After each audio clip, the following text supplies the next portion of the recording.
Our next story is also from Africa. It's about Nigeria, the fourth largest economy on the continent. Yesterday was a momentous occasion. Nigeria's president, Bola Tinubu, celebrated 1 year in office. Well, that is not the momentous part, though. It's how he chose to celebrate that raised eyebrows. Yesterday, Tinubu changed Nigeria's national anthem. Or he changed it back to the original, depending on how you want to look at things. Nigeria gained independence from the British in 1960. At the time, they had a contest to decide the new national anthem, and the winner was Nigeria, We Hail Thee. It became the country's first anthem, but there was a small problem with it. The song was actually written by a British expatriate. So Nigeria's first anthem was created by a colonizer, which does seem a bit odd, but they kept it anyway for 18 years. After that, the anthem was changed to Arise, O Compatriots. This change happened during a military dictatorship. So the second anthem was questioned as well, but it managed to survive the scrutiny for about 46 years.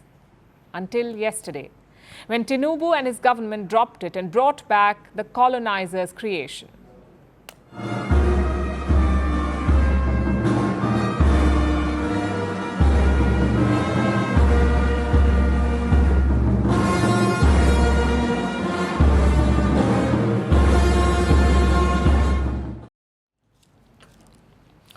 Look at the timing now. The change coincides with Tinubu's first anniversary as president. Maybe he thought it was the best time to regress, or perhaps he needed a talking point, something controversial enough to distract the public. And if that was his plan, he seems to have succeeded.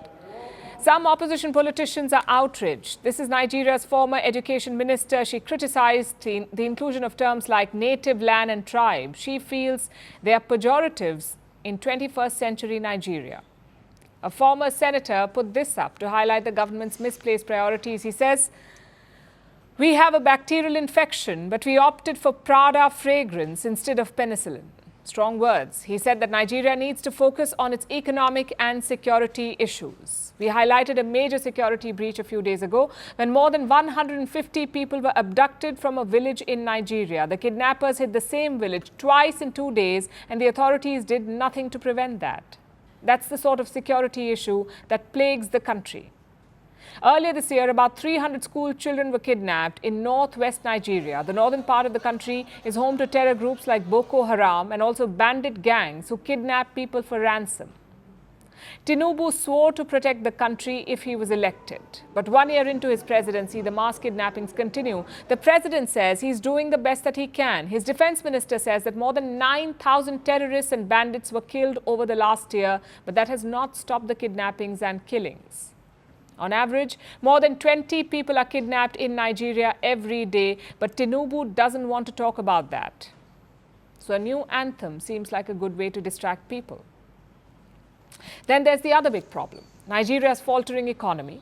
The last year has been tough on the people. They've suffered a cost of living crisis. Inflation has risen to around 34%. And again, the president must take some of the blame. The day he came to power, he announced an end to a fuel subsidy. The subsidy was draining money from the state coffers. Tinubu said it had to go for the greater good. But the sudden end of the subsidy caused an upheaval. Fuel prices rose sharply, followed by everything else. Meanwhile, Tinubu devalued Nigeria's currency, the naira. Its value crashed. So exports became expensive. Imports, rather, became expensive. Now, both these policies have hurt the common people and brought about economic turmoil.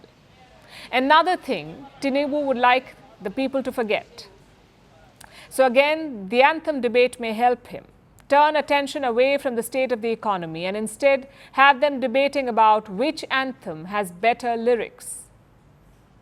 You see, a national anthem is an important part of a country's identity, so of course people will get emotional about it, but sometimes this passion can be used cynically to distract people from ground realities. We hope the people of Nigeria do not forget about the bigger picture. South Africa's May 29th elections. It was the start of change in the country. We are on the verge of history.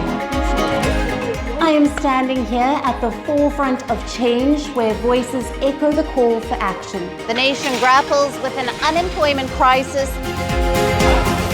As South Africans prepare to cast their votes, the question looms: will the winds of change usher in a new era, or will the legacy of the past maintain its grip on the future?